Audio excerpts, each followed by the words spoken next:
নমস্কার, easy Bengali education YouTube চ্যানেলের সমস্ত ভিউয়ার্সদের জানাই স্বাগতম। আজ আমি বিদ্যাসাগর ইউনিভার্সিটির বিএ 6 সেমিস্টারের ডিএসই বাংলা যে পেপারটি রয়েছে এই পেপারটির সাজেশন তোমাদের সামনে তুলে ধরব।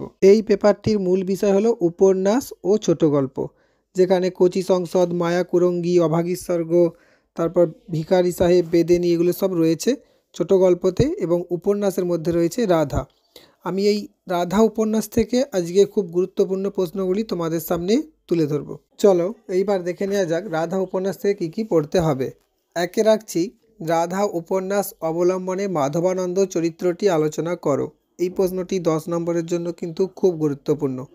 2তে রাখছি, ঐতিহাসিক উপন্যাসের আলোকে রাধা উপন্যাস আলোচনা করো। এই প্রশ্নটাও মোটামুটি গুরুত্বপূর্ণ। 3তে রাখছি, রাধা উপন্যাস অবলম্বনে কৃষ্ণদাসী চরিত্রটি লেখো।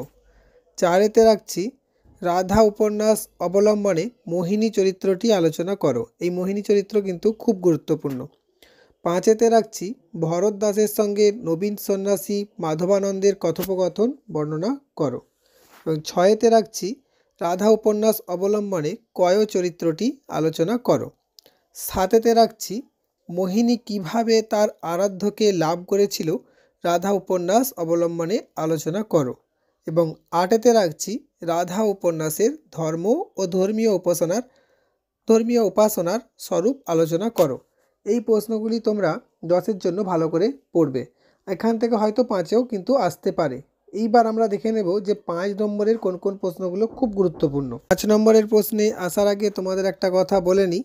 যদি কারো মনে হয়ে থাকে যে এখান থেকে অনেকগুলি প্রশ্ন হয়ে যাচ্ছে, তাহলে তোমাদের বলবো তোমরা টেলিগ্রাম চ্যানেলে জয়েন হয়ে থাকতে পারো। পরীক্ষার সময় খুব গুরুত্বপূর্ণ প্রশ্নগুলি আমি অবশ্যই টেলিগ্রাম চ্যানেলে শেয়ার করে দেব। তোমরা এই টেলিগ্রাম চ্যানেলের লিঙ্ক ডেসক্রিপশন বক্সে পেয়ে যাবে। এছাড়াও যদি এই পেপারের কেউ নোটস, সাজেশন বা অনলাইন কোচিং নিতে চাও, তাহলে অবশ্যই স্ক্রিনে দেওয়া নাম্বারে তোমরা যোগাযোগ করে নেবে।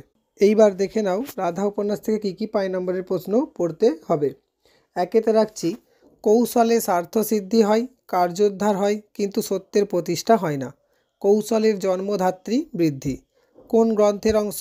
লেখকের নাম কি? বক্তাকে প্রসঙ্গ উল্লেখ করে ব্যাখ্যা করো। 2তে রাখছি, মহারাজের দেখি ধর্মচর্চা থেকে রাজনীতির চর্চাতে আসক্ত বেশি। বক্তাকে কার উদ্দেশ্যে বলেছেন? বক্তব্যটির সারমর্ম বোঝাও। 3তে রাখছি, টিকা লেখো। প্রেমদাস বাবাজির আখড়া, পরকীয়া বৈষ্ণব ধর্মতত্ত্ব ও মধুকৃষ্ণা ত্রয়োদশী। এর মধ্যে কিন্তু প্রেমদাস বাবাজির আখড়া খুব গুরুত্বপূর্ণ। 4তে রাখছি, এক শ্যামবর্ণ কান্তিমান নবীন যুবক তার সম্মুখে হাত জোড় করে দাঁড়ালো। নবীন যুবককে কার কাছে এসে দাঁড়ালো? কি বলেছিলেন? প্রসঙ্গ উল্লেখ করে ব্যাখ্যা করো। 5তে রাখছি, কেশবানন্দের কোন মহাভারতের ঘটনা উত্থাপনে মাধবানন্দ মহাসত্যকে উপলব্ধি করেছিলেন।